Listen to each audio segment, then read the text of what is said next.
Kimberly Neucall is an author of 6 published books, and she's a coach with a strong desire to help encourage budding authors to launch the finish line and hold their published book in their hands. She works with people in group coaching, meeting people where they are at with one-on-one coaching, and customizing a plan for them to complete and publish their books. Kimberly resides in Waco, Texas, and at this time is working with authors in 3 countries. So Kimberly is global. Today, she's going to talk to us about from wilting to flourishing. Kimberly, welcome to the Bree Talk stage.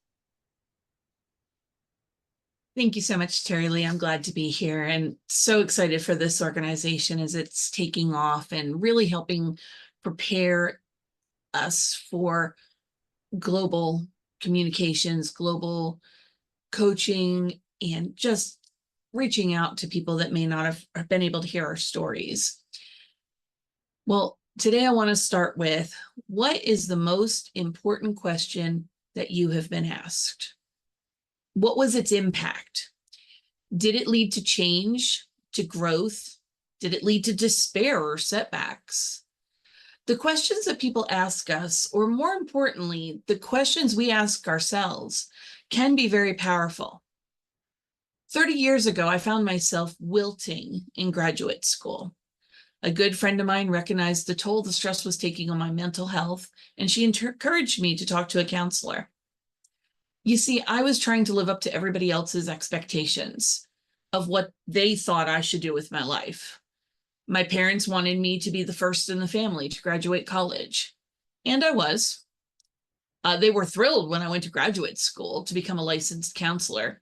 Spoiler alert, I am not a licensed counselor. Not only would they have a college graduate, but they would have somebody with a master's degree. Well, my church was very traditional, and they were kind of religious and had very basic gender roles. And they thought I could be a perfect wife, a perfect mother. They thought that I could be a missionary's wife or a pastor's wife. They thought I could be an elementary school teacher. That was acceptable to them, but not secondary education, because, you know, the teenage boys, they're on the verge of man, and women didn't have authority over men. That was kind of a gray area, but yeah, it was what it was. My one grandmother had gone through a rough marriage, and so she wanted me to be a successful individual, able to take care of myself. My other grandmother thought women were a waste of time, and everything and all the finances should be poured into the boys of the family. I tried to be the perfect daughter. I tried to be the perfect church attendee. And yet all I was a wilting flower. I was dying under the pressure to be perfect. Oh, forget happiness and joy. I was perfect, all right. I was perfectly miserable. I went on a mission trip to Mexico. You want to put things into perspective? Go on a mission trip. And while on the mission trip, I got bronchitis and no medical facilities. So I had to wait 4 days till I got home to see a doctor. And at that point, it was borderline pneumonia. The first round of antibiotics did not knock it out, so I had to get round 2. And at that point, I realized I couldn't continue with my studies. So I dropped down to auditing status so I could keep my financial aid and my scholarships and everything, because there was no way I could complete 3 20-page papers, go to my required counseling internship, and study for exams. It just wasn't happening. I was beyond exhausted. Looking back, I was facing a double whammy. I was facing a depression as well as a nasty lung infection, and I was just wilting away. Disappointment upon disappointment just seemed to be piling up on me, and I continued to wilt. You see, going to a counselor in my mind was a sign of weakness. Now I know it was a sign of strength, because I needed to talk to somebody. All I knew at that point in time is I was going to die young, because I did not want to live the way I was living, but I didn't know any better. So off to the counselor I went, and I'm not sure which session it was, but I got asked a question that really started to change my life. She said, "Who did God create you to be?" And I was like, "What?" And she was like, "Who did God create you to be?" I'm like, "Well, a wife, a mother, a teacher." And she's like, "No, no, no, no. That's what everybody else wants you to be. Who did God create you to be?" And this started me on what I call my slingshot journey. Because in order to figure out who God created you to be, you have to kind of look backwards to look forward. "What did you love as a child?" she asked me. Well, that was easy. I love to paint. I love to read books. I love to create stories. Kind of fan fiction before fan fiction was a thing. And it was like, I loved this stuff. But then I was told, "Oh, Kim, you cannot make a living out of your hobbies." And that hurt big time. Well, life didn't change for me overnight. I changed my major and I wound up graduating with a master's degree because, I still had to please the family. And I went to work in the business world. I was a gifted problem solver. And so I wound up working for several years in a variety of companies, helping them go from the red to the black.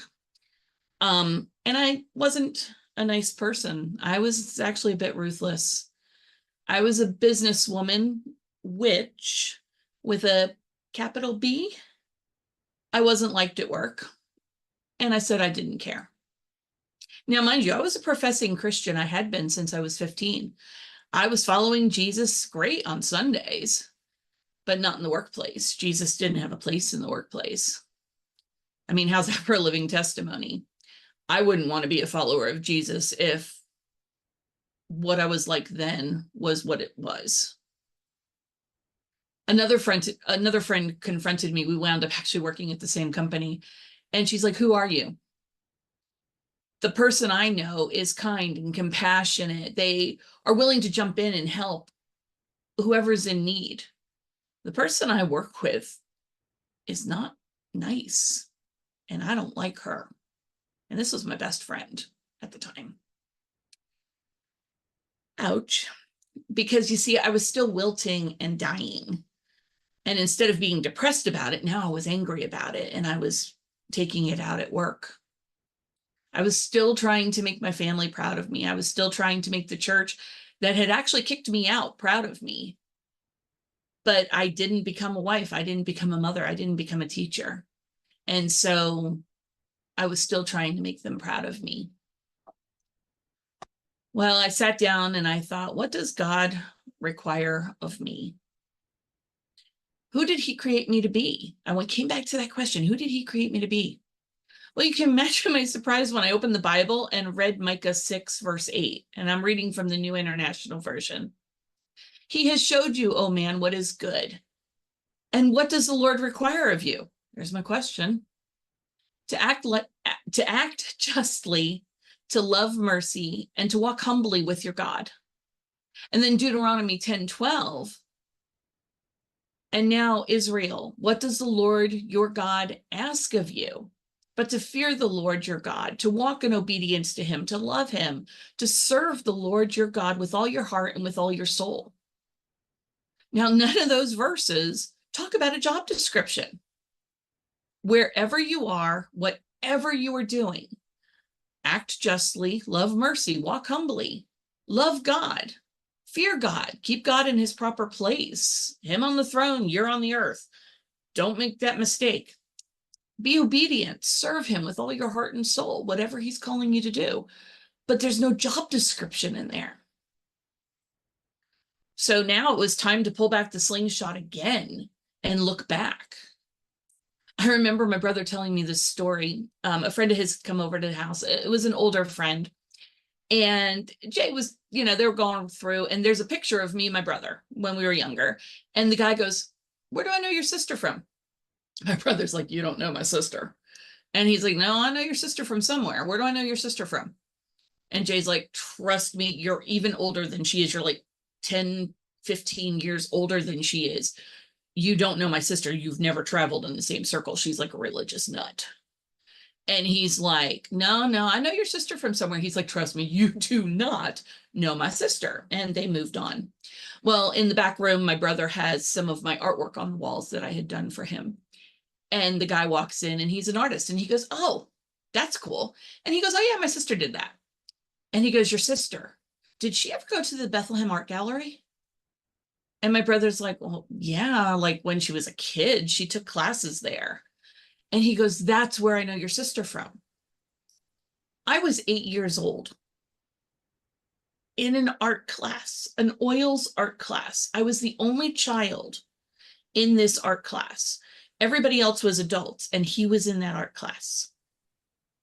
And he remembered me 30 years later because I didn't know it. But the only reason I had gotten into that art class at 8 years old was because I was a gifted artist. I was a gifted painter, and I didn't know it because I was told you can't make a living from your hobbies. Well, pulling back the slingshot, I loved to paint. I loved to create stories. I loved to write.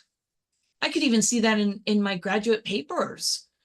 I had a professor who wanted to take my paper and put it in the library as a good example of how to write, because I always started with a fiction story. I created a character that took this dry research, psychological research, and brought it to life and made it real and applicable. And they would take my papers and put them in the library. I was like, okay. So I started working on my first book on forgiveness. It was called Quest for Peace. It was the first book I published. And because I had to work through it. Could you be called to a vocation? Absolutely. The Bible says to some are prophets, to some apostles, others are teachers. But if we wrap ourselves up in what we need to do as opposed to who we were created to be, we will wilt. Now I flourish because I've embraced the creative side of me by writing and publishing books. My second book was actually From Wilting to Flourishing in the Workplace, applying Sunday principles to the work week. I had to learn to be a Christian in the secular business world. And now I'm working on book 7, Outside the Camp, reaching those alienated by the church, because there's such a large unreached people group, even in the United States, that have been alienated by the church. So that's my book, my next book. It'll be coming out hopefully in the winter. I'm not sure. It's a little bit tougher to write. I also picked up the paintbrush again.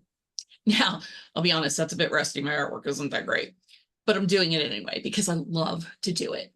Because God created me to be creative, and I can share his love for others through the written word, through my books, and through my paintings. I now provide budding authors with a clear path to help them get their books out of their hearts and into their hands. If you're interested in getting your story out there and would like a free 15-minute consultation, you can email me at info@kimberlyneucall.com. But I want to leave you with the one question that changed my life.